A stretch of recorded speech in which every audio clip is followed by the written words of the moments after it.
No tā, čau. Medus ir atvests mājās.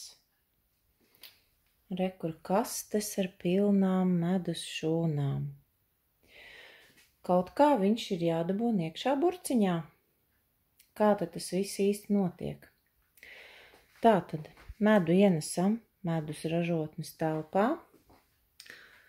Šeit mums ir medus atvākošanas tāda kaste. Šī ir medus atvākošanas dakšiņa. Tāda ļoti asa viņa ir. Un kas tad mums ir jādara? Tātad medus šūniņas, viss medutiņš ir aizvākots ar vāciņiem, lai viņš droši varētu glabāties ilgu laiku un palikt vienmēr labs un lielisks. Un kas mums ir jādara? Mums ir jāņem un katra šūniņa tātad šādi te jāatvāko vaļā. Ir jānoņem tātad šie te vāciņi nost.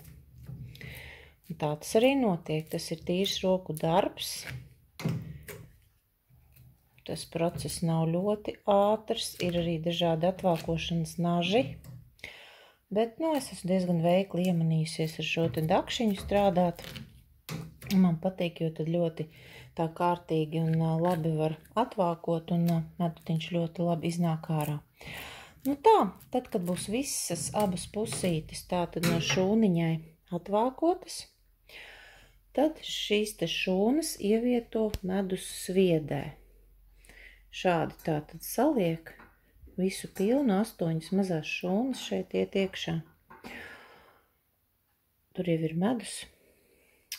Un tātad, kad viss ir pilns, veram ciet, ieslēdzam un tātad medutiņš lēnām griežoties, visas šīs šūniņas tiek tātad medus izsviests. Es neslēgšu šobrīd to sviedi, jo tas ir diezgan skaļš process. Kas notiek tālāk? Medutiņš nokļūst tur tātad šīs te sviedes apakšā, un mums viņš ir jāiztecina ārā.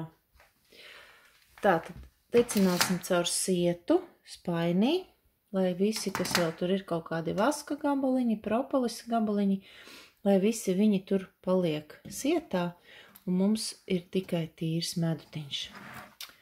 Lūk, kāds šobrīd nāk medus, ļoti koši dzeltenā krāsā. Es teiktu, ka tas ir diezgan tīrs liepziedu medus.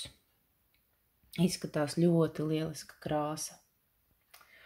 Tā, mīļie, tā tas arī notiek. Pēc tam medus šī te spaiņi krājās, tiek ievietoti burciņās un dodās pie jums.